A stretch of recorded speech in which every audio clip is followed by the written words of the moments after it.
মণিপুর উচ্চ বিদ্যালয় ও কলেজ নিবেদিত প্রতিদিনের শ্রেণীভিত্তিক পাঠদান কার্যক্রম আমাদের পাঠশালায় সবাইকে স্বাগতম।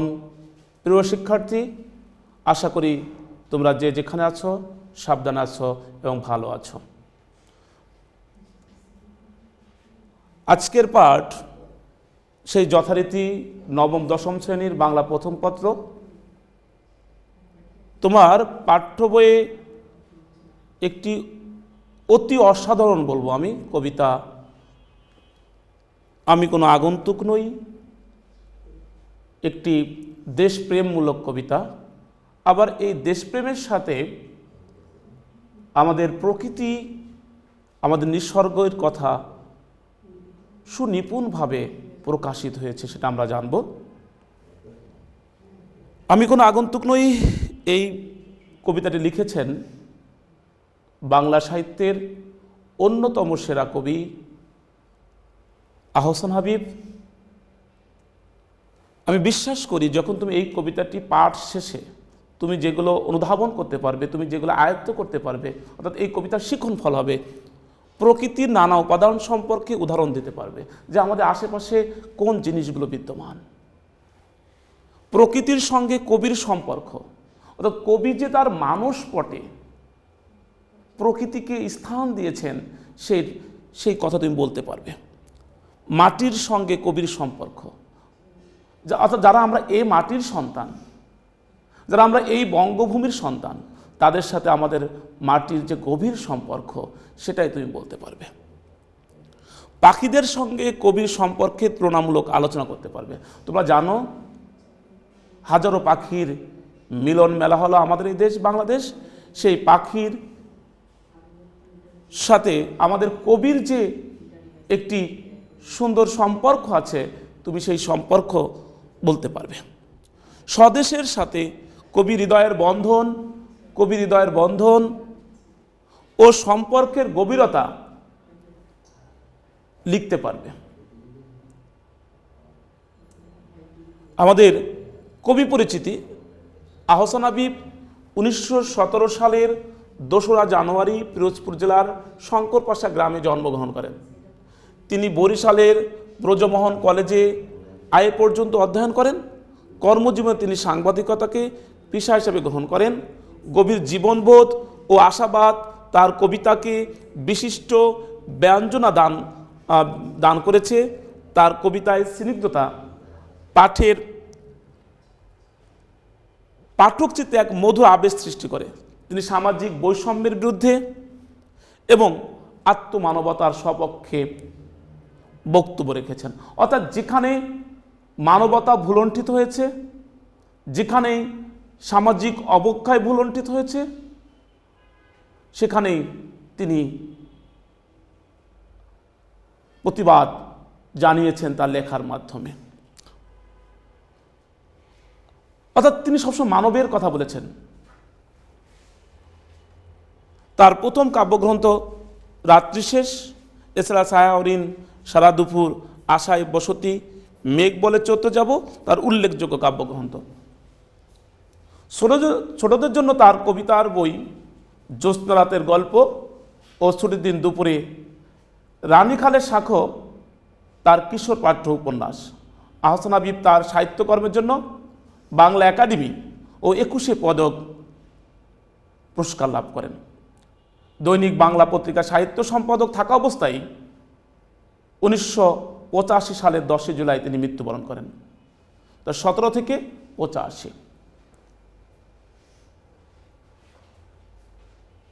এবার আমরা মূল কবিতায় প্রবেশ করছি এবং কবিতার আমি একটি স্তবক নিয়ে আলোচনা করব এবং সেই স্তবকের সাথে আমাদের চিত্রের একটি সমন্বয় করব এবং পরিশেষে ওই স্তবকেরই আমি পাঠ বিশ্লেষণ করার চেষ্টা করব। প্রিয় শিক্ষার্থী,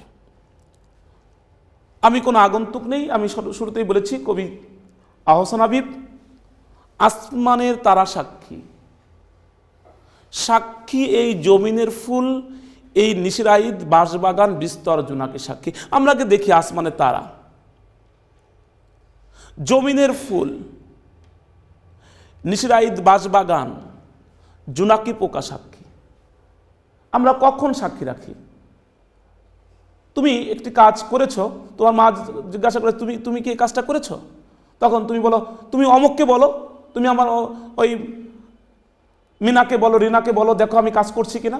অর্থাৎ তুমি তোমার অবস্থানটাকে আরও সুদৃঢ় করার জন্য, আরও মজবুত করার জন্য তুমি তখন কাউকে সাক্ষী মানো। ঠিক কবি আসমানে তারাকে সাক্ষী মেনেছেন, সাক্ষী এই জমিনের ফুল, এই মাটির ফুল, এবং এই গভীর রাইতের বাঁশবাগান জোনাকি সাক্ষী। অর্থাৎ জন্মভূমির সঙ্গে কবির আজীবনের সম্পর্ক, এর সব কিছু তার মনে হয় কত চেনা, কত জানা। প্রকৃতিতে কবির অবাধ বিচরণ ছিল, গভীর রাতের আসমানে তারা, পৃথিবীর অপার সৌন্দর্যের ফুল, বাঁশবাগানের অজস্র জোনাকি সাক্ষী। কবি কোনো অচেনা অজানা মানুষ নয়, এরা কবির চিরস্থায়ী। ওই যে বলছে আমি কোনো আগন্তুক নই। আগন্তুক মানে মেহমান কিংবা অপরিচিত কেউ। কবি এদেশে অপরিচিত কেউ নন, তার কারণেই কবি বলেছে, কবি বিভিন্ন উপাদানকে সাক্ষী রেখেছেন, আরও সাক্ষী রেখেছেন। সাক্ষী জারুল জামরুল, সাক্ষী পুবের পুকুর, তার ঝাঁকড়া ডুমের ডালে স্থির দৃষ্টি মাছরাঙ্গা আমাকে চেনে।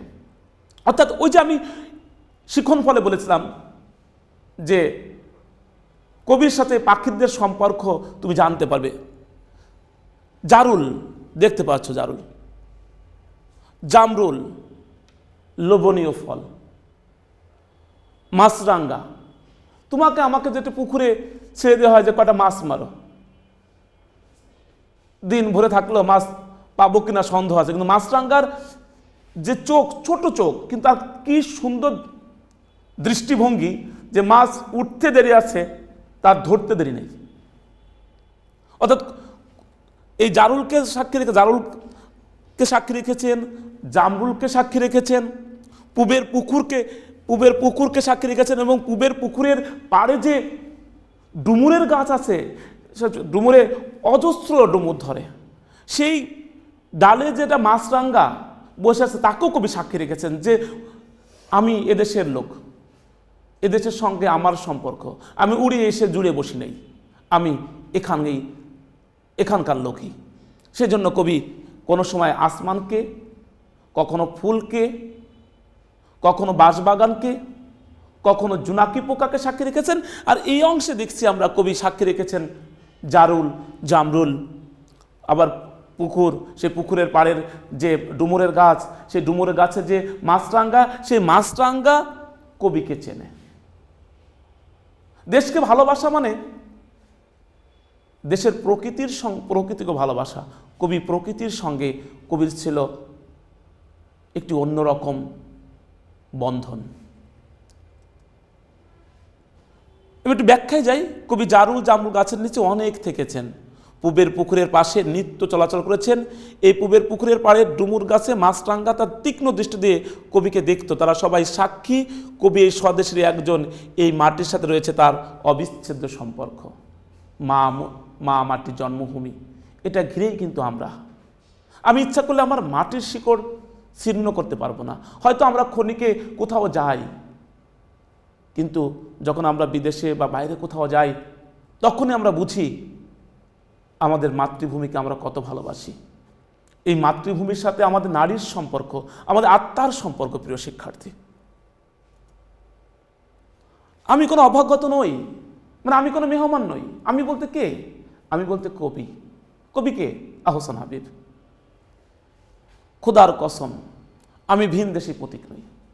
আমরা, মা বলে তুই আজকে বাসায় পড়িস নি, আমি বাইরে গিয়েছিলাম, তুই আজকে বাসায় পড়িস নি, তখন তুমি কি বলো? খোদার কসম মা আমি আজকে পড়ছি। অর্থাৎ তোমার জোরালো, তোমার কথা যে সত্য, তার জন্য তুমি স্রষ্টাকে, প্রভুকে তুমি শপথ করছো, তার নামে তুমি শপথ করে বলছো যে খোদার কসম আমি ভিনদেশী নই, আমি অন্য দেশ থেকে আগত কোনো প্রতীক নই, আমি কোনো আগন্তুক নই, আমি অপরিচিত কেউ নাই, আমি এদেশের লোক। কবি এদেশেরই সন্তান। কবি খোদার নামে কসম করে বলতে পারেন তিনি অন্য দেশের নন, এই দেশে তার জন্ম, বেড়ে ওঠা, এই দেশের মাটি ও মানুষের সাথে তার আত্মিক সম্পর্ক রয়েছে। প্রিয় শিক্ষার্থী, তোমার দেশ, যে দেশ আমি প্রায় প্রত্যেকটি আলোচনায় বলি, এদেশ ইংরেজদের থেকে মুক্ত হয়ে পাকিস্তানের অধীনে আমরা যখন গেলাম, সেখানে কিন্তু 30 লক্ষ শহীদের রক্তের বিনিময়ে আমরা তোমরা আমাদের প্রাণের বাংলাদেশ পেয়েছি। এই বাংলাদেশ পাওয়ার জন্য আমাদের অনেক রক্ত দিতে হয়েছে। এই যে আমি তুমি যে ভাষায় কথা বলছি, এই ভাষায় পাওয়ার জন্য সালাম, রফিক, শফিক, বরকতের রক্তে রঞ্জিত হয়েছে ঢাকার কালো রাজপথ। এই দেশকে ভালোবাসতে হবে, এই দেশকে উদ্ভাবন করতে হবে। মানুষ সত্তায়, নিজের মনের অভ্যন্তরে, নিজের মনের মণিকোঠায় তোমার দেশকে স্থান দিতে হবে।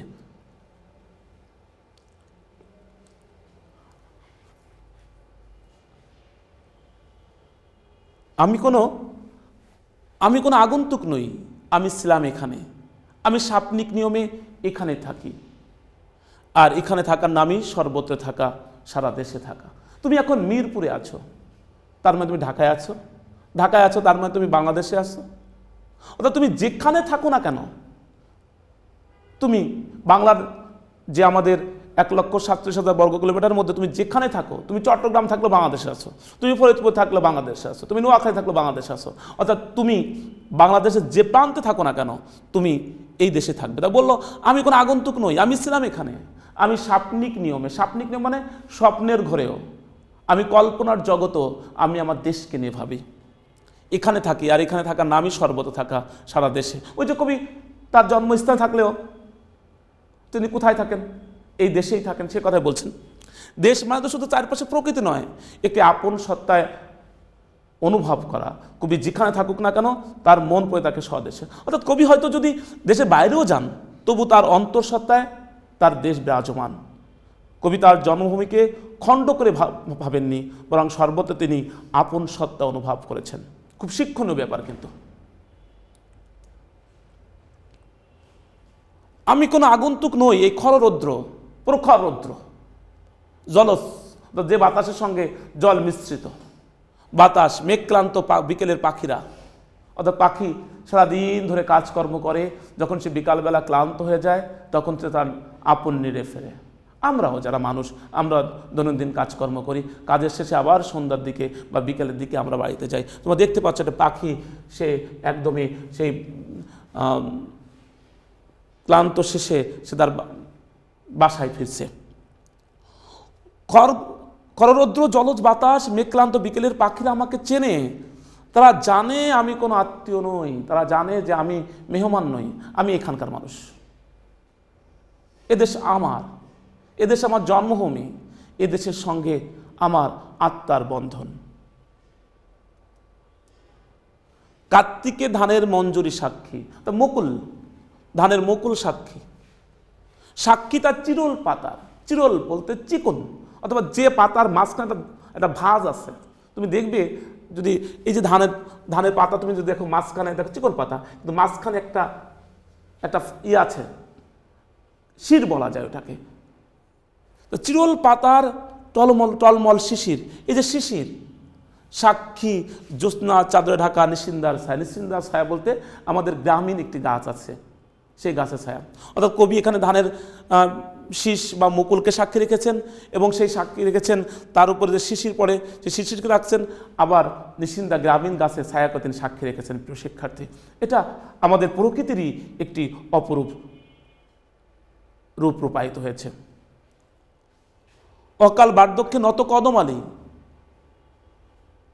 অভাবী মানুষ, অল্প বয়সেই প্রবীণের ছোঁয়া পড়ে গেছে হয়তোবা।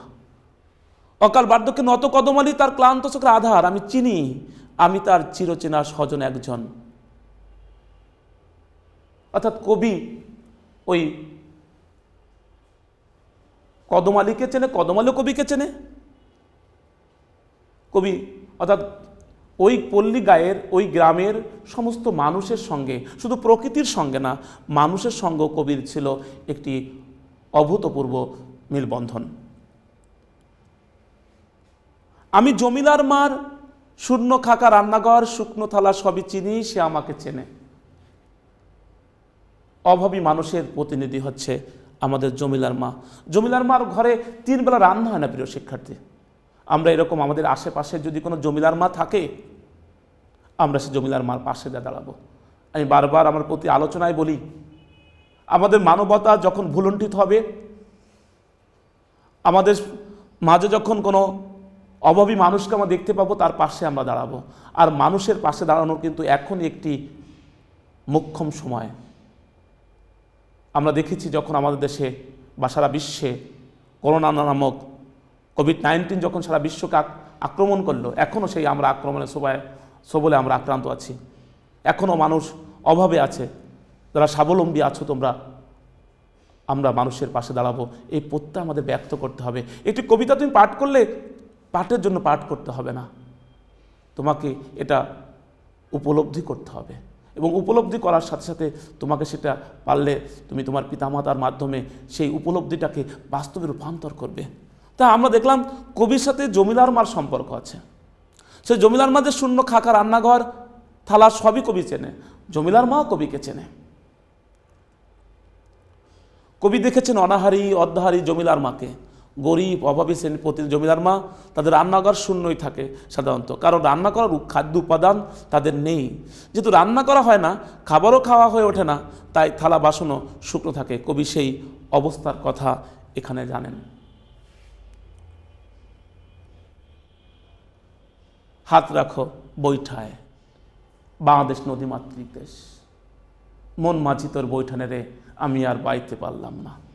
আমাদের বাংলার আনাচে কানাচে 13শত নদী আমাদের বাংলার বুক চিরে গেছে। তা আমাদের দেশ নদীমাতৃক দেশ, এই দেশে তো বৈঠায় তো আমার হাতের ছোঁয়া থাকবেই। নাঙ্গলে দেখো আমার হাতের স্পর্শ লেগে আছে কেমন গভীর। বাংলাদেশ কৃষি প্রধান দেশ, এখানে কৃষকরা, এই যে অনেকে আমরা ভেবেছিলাম করোনার সময় আমাদের কত না ক্ষতি হয়ে যাবে, আমরা দুবেলা খাবার জন্য হয়তো যুদ্ধ করব, কিন্তু এদেশের কৃষকরা তারা ফসল উৎপাদন করে একটি অবধারিত দুর্ভিক্ষ থেকে আমাদের দেশকে তারা ইনশাল্লাহ খাবার যোগান দিতে পেরেছে। প্রিয় শিক্ষার্থী, সেই আমরা সকলেই কিন্তু পরোক্ষভাবে কৃষি পরিবারের সঙ্গে জড়িত আছি। প্রিয় শিক্ষার্থী, দেখো মাটিতে আমার গন্ধ, কেন গন্ধ থাকবে না? আমি তো এই মাটিরই সন্তান, এই মাটির সমস্ত কিছুই তো আমার চেনা এবং জানা। সেটা হোক কদমালি, সেটা হোক সেই জমিদার মা, সেটা হোক সেই কোনো মাঝির বৈঠা, হোক সে কোনো কৃষকের নাঙ্গল, সব কিছুতেই কিন্তু আমার ছোঁয়া আছে। আমার বলতে এখানে কবি, এই স্নিগ্ধ মাটির সুবাস, মাটির গন্ধ। আমাকে বিশ্বাস করো, আমি কোনো আগন্তুক নই। তোমরা আমাকে বিশ্বাস করছো না কেন? আমি তো এদেশের লোক। আমি তো আসমানে তারাকে সাক্ষী রেখেছি, আমি জমিনের ফুলকে সাক্ষী রেখেছি। আমাকে কদমালি চেনে, আমি জমিদার মাকে চিনি, তারাও আমাকে চেনে, ইভেন মাছরাঙ্গা আমাকে চেনে। আমি তো এই দেশের লোক। সে কথাই কবি বারবার বোঝাতে চেয়েছেন। তোমরা এই যে কিন্তু বৈঠা, এই যে নাঙ্গল, নদীমাতৃক এদেশে কবি নৌকায় চলাচল করেছেন, বৈঠায় তার হাতে স্পর্শ লেগে আছে। এই কৃষি প্রধান দেশে জমিতে চাষ দেওয়া নাঙ্গলের সাথে কবির পরিচিত, তার হাতে সুয়াস নাঙ্গলে। এদেশের মাটি কবি শৈলে লেগে আছে, এদেশের ধুলি বালিতে কবি বড় হয়েছেন। এদেশের একজন পরিচিত মানুষ কবি, তিনি কোনো অপরিচিত, তিনি কোনো মেহমান নন। কি সুন্দর ধান ক্ষেত, যারা আমরা শহরে বসবাস করছি, আমরা হারিয়ে যেতে মন চায়। এরকম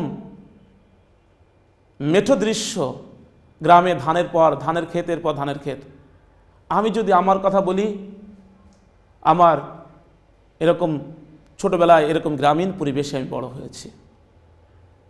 এই যে ধান ক্ষেত, সামনে ধুধু নদীর কিনার, আমার অস্তিত্বে গাথা। আমি উধাও নদীর মুগ্ধ এক অবোধ বালক, যে নদী হারিয়ে গেছে, উধাও হয়ে গেছে। সেই নদীর মুগ্ধ এক অবুঝ বালক। অবুঝ বালক কে? আমাদের কবি আহসান হাবীব। তো এই কবিতায় আমরা যেখানে জ্ঞানমূলক প্রশ্ন আছে, কবি কাকে কাকে সাক্ষী রেখেছেন, কোন পাখির কথা বলেছেন, কোন কোন চরিত্রের কথা বলেছেন, এগুলো কিন্তু খুবই গুরুত্বপূর্ণ প্রশ্ন। প্রিয় শিক্ষার্থী, আমরা এবার যথানিয়মে পাঠ পরিচিতি প্রবেশ করব। আমি প্রত্যেকটি আলোচনায় বলে থাকি, পাঠ পরিচিতি হচ্ছে ওই অধ্যায়টির সারমর্ম। অর্থাৎ এক কথায় বলা যায়, ওই অধ্যায়টির মূল কথা হলো পাঠ পরিচিতি।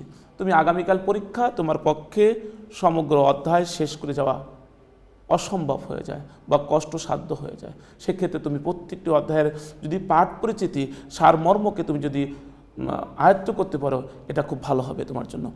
জন্মভূমির সঙ্গে আমাদের সঙ্গে মানুষের আজীবনের সম্পর্ক, এর সব কিছু তার মনে হয় কত চেনা কত জানা। জন্মভূমির মধ্যে শিকড় গেড়ে থেকেই মানুষ তাই সমগ্র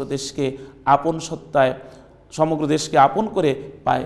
এই অনুভূতি তুলনাহীন। দেশ মানে তো শুধু চারপাশের প্রকৃতি নয়, একে আপন সাথে অনুভব করা। আর দেশকে অনুভব করলেই দেশের মানুষকে আপন মনে হবে আমাদের। এই কবিতায় সেই অনুভবই আন্তরিক মমতায় সুন্দরভাবে তুলে ধরেছেন কবি। তিনি উচ্চারণ করেছেন, তিনি কোনো আগন্তুক নন। তিনি যেমন ওই আসমান, জমিনের ফুল, জোনাকি, পুকুর, মাছরাঙ্গাকে চেনেন, তেমনি তারাও তাকে চেনে।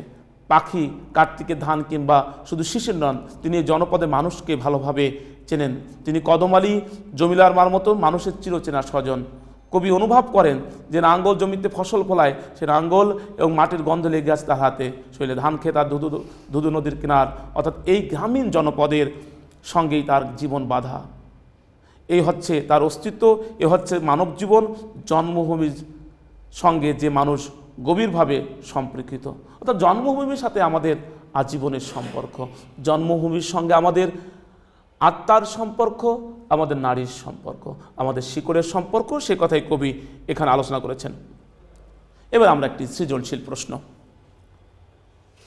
আবার আসিব। আমি বাংলার নদী মাঠ ক্ষেত ভালোবেসে, জলাঙ্গির ঢেউ ভেজা বাংলায় এই সবুজ করুণ ডাঙ্গায়, হয়তো দেখিবেছে সুদর্শন হইতেছে সন্ধ্যার বাতাসে, হয়তো শুনিবে এক লক্ষ্মী পেঁচা ডাকিতেছে শিমুলের ডালে, হয়তো খয়ে দান ছড়াইতেছে শিশু এক উঠানের ঘাসে, রূপসার গোলা জলে হয়তো কিশোর এক সাদা ছেঁড়া পালে, ডিঙ্গা পায় রাঙা মেঘ সাঁতরায় অন্ধকার আসিতেছে নীরে, দেখিবে ধবল বক আমারই পাবে তুমি ইহাদের ভিড়ে। বিস্তর জোনাকি কোথায় দেখা যায়? আমি কিন্তু আমার আলোচনার ফাঁকে বলেছিলাম আমি কোনো আগন্তুক নই। কবি এ কথা বলেছেন কেন? 3 নাম্বার প্রশ্ন, উদ্দীপকে ফুটে ওঠা চিত্রের সাথে আমি কোনো আগন্তুক নই, কবিতার সাদৃশ্য দিকটি ব্যাখ্যা করো। 4 নাম্বার প্রশ্ন, উদ্দীপকের সাথে আমি কোনো আগন্তুক নই, কবিতার চেতনাগত বৈসাদৃশ্যই বেশি, যুক্তিসহ বিশ্লেষণ করো। এবার আমরা এর মূল উত্তর পর্বে চলে যাই। গভীর রাতে বাঁশবাগানে বিস্তর জোনাকি দেখা যায়। বাঁশবাগান, যেটা চন্দ্রবিন্দু হবে কিন্তু এখানে একটা বাঁশবাগানে বিস্তর জোনাকি দেখা যায়। খ নম্বর প্রশ্ন, জন্মভূমির সঙ্গে আত্মিক সম্পর্ক বোঝাতে কবি এ কথা বলেছেন। আমি কোনো, এবার দ্বিতীয় প্যারায়, আমি কোনো আগন্তুক নই কবিতায় কবি আসমানে তারা, জমিনের ফুল, পুকুর, জোনাকি, মাছরাঙ্গাকে চেনেন, তেমনি তারাও তাকে চেনে। পাখি, কার্তিকের ধান কিংবা শুধু শিশির নয়, তিনি এই জনপদের মানুষকেও ভালোভাবে চেনেন।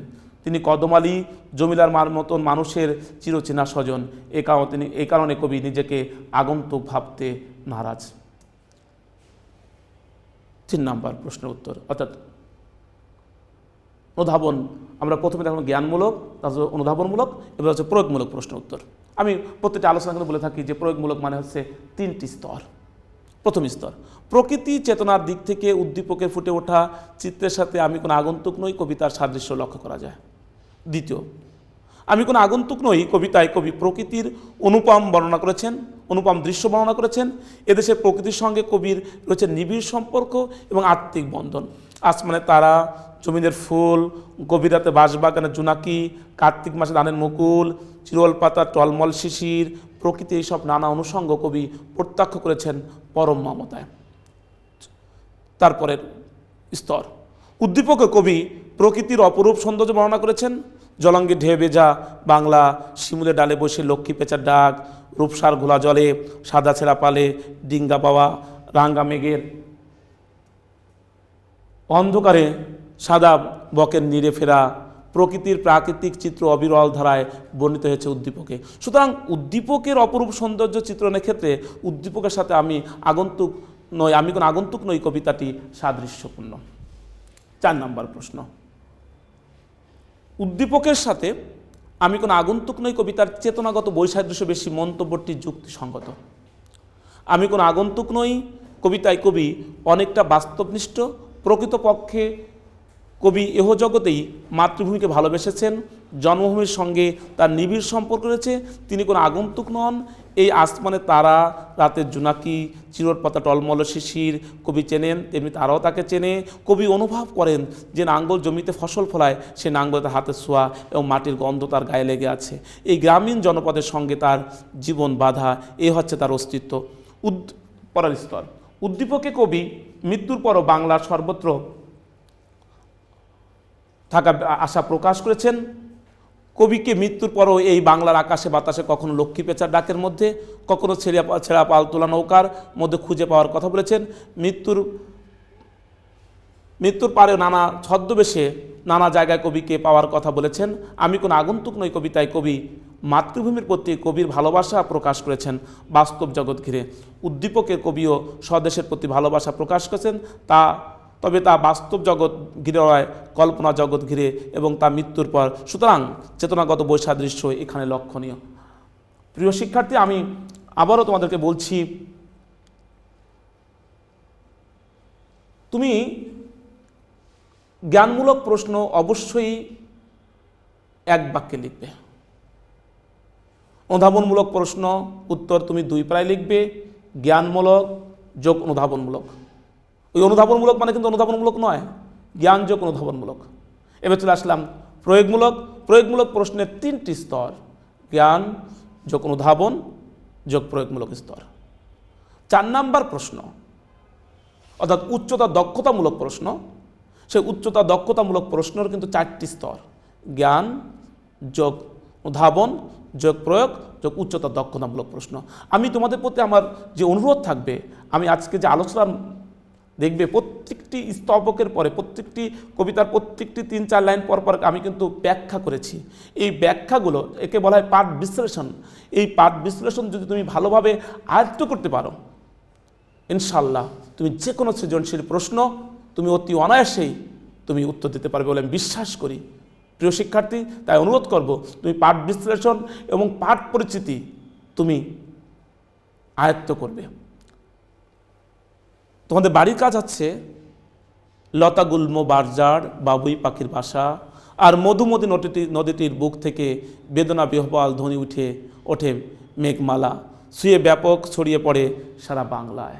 মধুমতির আমি যেহেতু ফরিদপুরের সন্তান, আমি মধুমতির কুলেই কিন্তু বড় হয়েছি। সেই মধুমতির কথা, তার ক্লান্ত চোখে আধার কার?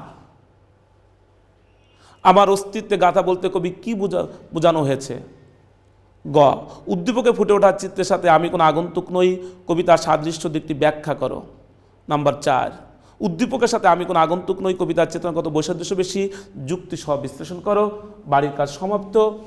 তার মানে আমারও কিন্তু যাওয়ার পালা। সবাই ভালো থাকবে, সুন্দর থাকবে, সাবধান থাকবে, এবং বাসায় যেহেতু তুমি পরীক্ষার্থী, তোমাকে যথা নিয়মে পড়াশোনা করতে হবে।